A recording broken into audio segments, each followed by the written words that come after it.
I invite now our Chief Executive Officer of the Tobago Regional Health Authority, Mr. George Bell, to address you.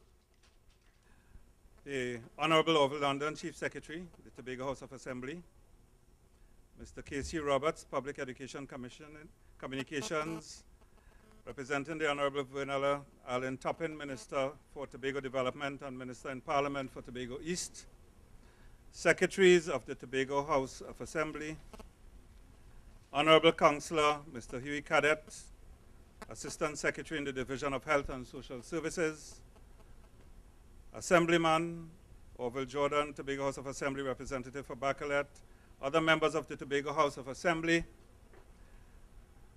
Ms. Heather Caruth, Administrator, Division of Health and Social Services, other administrators, Mr. Keith Charles, Chairman, Board of Directors, Tobago Regional Health Authority, other members of the Board of Directors,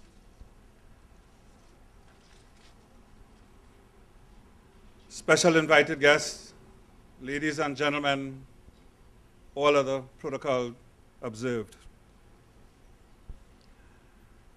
It is not very often in life that you get an opportunity to be part of a mission that requires you to open 3 facilities in 4 months, all of which have been predicated on a responsible commitment and dedication to improve the lives of our citizens and also for those who come to Tobago to enjoy a one-off vacation, a business trip, or who can enjoy the luxury of having 2 homes, they say, as professed, but who are sensibly not afraid to visit this paradise, whether you walk with your own illness or whether you acquire something in Tobago.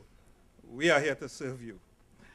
The records indicate that we have been doing a fantastic job, comparatively speaking, of caring for the sick, the injured, and the infirmed. In November, we opened the Patients Hill Outreach Center. Last week, we opened the expanded walk-in clinic in Roxborough. And today, we are opening this magnificent facility of ours that dispenses a myriad of services, not only to the population of Scarborough and the environs particularly, but to the wider Tobago population that include, among others, a walk-in facility that Paul spoke of, dental services, antenatal clinic, physiotherapy, pharmacy services, a range of health screening services, mental health and HIV services, wound dressings, health education, and of course the 10-chair dialysis facility that we are also proud of. But it was not an easy journey. This facility had its ups and downs, its construction starts and stops, not to forget the proverbial and perennial naysayers who will tell you, notwithstanding that our doors have been open since the 23rd of February, that we don't have this, and we don't have that, and will seek to pillory you at every turn. And sometimes because in their own history, they have not had the opportunity to facilitate a building like this. And when they could find no fault with the service, it is one of parking.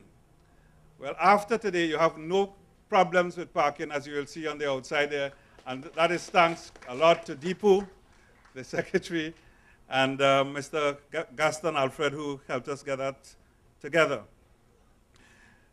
We are attempting to match this edifice with a difference in the way we do business. Customer service training has been ongoing for our customer service representatives, and we'll be expanding that to include all employees in the organization, in the health facilities firstly, and that will include our doctors, our nurses, our allied service staff, other professionals and general staff who interact with our patients, our clients. We will establish a client feedback system where there's none at this time, and we ask you to kindly use the system to give us your feedback and your comments so that we could act on them. To bolster this most significant aspect of our service delivery, a new performance management system has just been approved by the Board of Directors, and will, as it were, become our flagship change management initiative. A lot more focus will be placed on our management capability training and development, which have also been approved, and which will become a bedrock of improved performance. Kindly, therefore, we need your feedback, and where the system is already implemented, please help us to serve you with the passion, the integrity, the commitment, and the compassion that you deserve.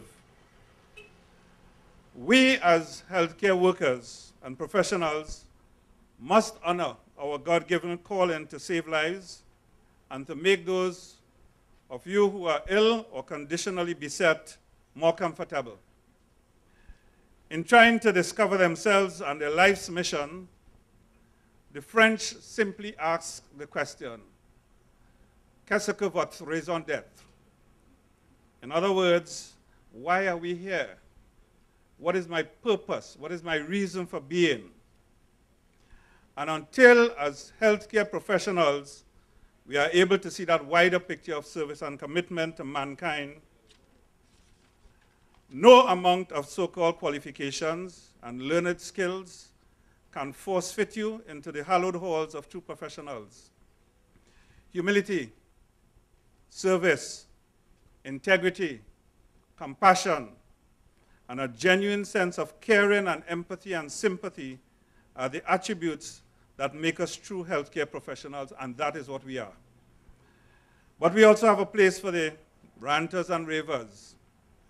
I wish to place on record my thanks to the THA and the Chief Secretary particularly, who keeps pushing for delivery and who funded this facility, the Secretary of Health and Social Services, Mr. Albert Pilgrim, who unfortunately is not here, but is on a well-deserved vacation stint, the TRHA Board of Directors under the able, astute, and committed chairmanship of the visionary Keith Charles, the executive management of the TRHA, who have fully supported this project, the management of our various departments, the staff who have also supported the transition and operationalized this spanking new healthcare facility, Mr. Cadet, and the steering committee, the health center steering committee.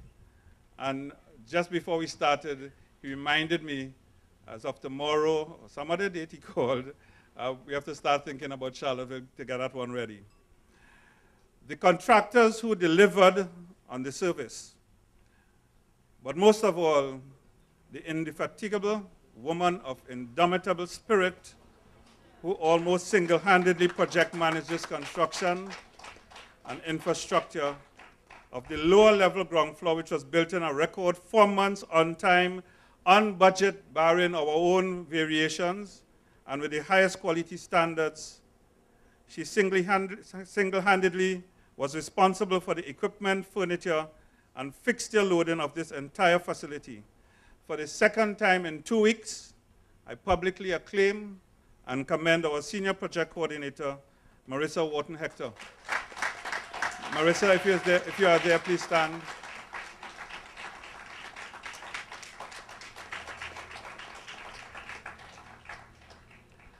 There is a lot more to deliver in health as we continue the journey.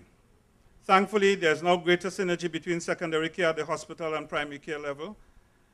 And at our 17 health centers, 3 of which are enhanced at Canaan, Roxborough, and now Scarborough, and our 4 outreach health facilities, the management of chronic disease, as Paul alluded to, is being improved, and our wider community service continues to be reassessed for better integration of healthcare services, which will see our doctors from the hospital actually now doing visits to the health centers, initially in the areas of pediatrics, OBGYN, and surgery.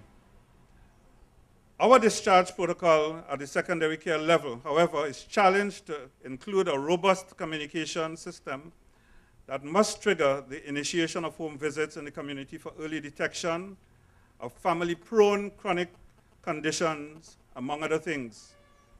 We must work harder and more closely with the public health division, and there has been a remarkable softening of issues in that area, and I congratulate the current CMOH and the General Manager of Primary Care for achieving this relationship milestones while still maintaining the different roles.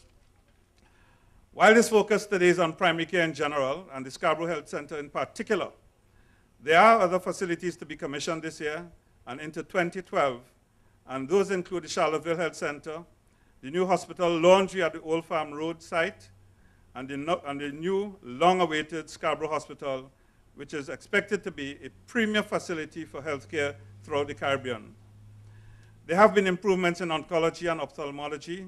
Our laboratory work has been evaluated recently by the University of Pittsburgh against their own lab sample test with minimum variances between the two.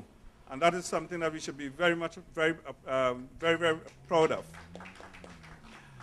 Our service at accident and emergency, while not attracting the perennial media onslaught, has seen some shift with our triage system when fully and properly implemented. Customer service has also improved with an additional 7 new CSRs to match the 5 at the Scarborough Health Center. But we can and must do better. We will improve in all areas of our service delivery as our staff are being held accountable for their work. Whilst a long way off, the signs are encouraging that we are doing just that.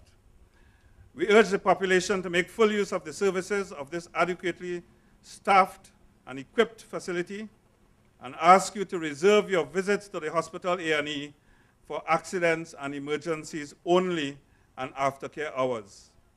Presently, the dialysis unit operates 6 days per week, Sunday to Friday, 6 a.m. to 6 p.m. The opening hours for this service at the health center, the services at the health center, are now 8 to 4 and will be expanded in due course, initially to 6 p.m. and then ultimately to 8 p.m. and on Saturdays from 8 to 12. The TRHA will strive to keep its leadership position in some aspects of healthcare delivery, inclusive of our treasured spot in the area of maternal deaths, none in the last decade, and the lowest overall mortality rates within the regions and by wards for 2008 and 2009 at 1.8% and 2.2% respectively. And we also ought to be very proud of that. I thank you for having allowed me the opportunity to address you this morning. As I represent all the staff of the Tobago Regional Health Authority, an absolutely wonderful organization, and wishing your good health, wellness, and prosperity of spirit. I thank you.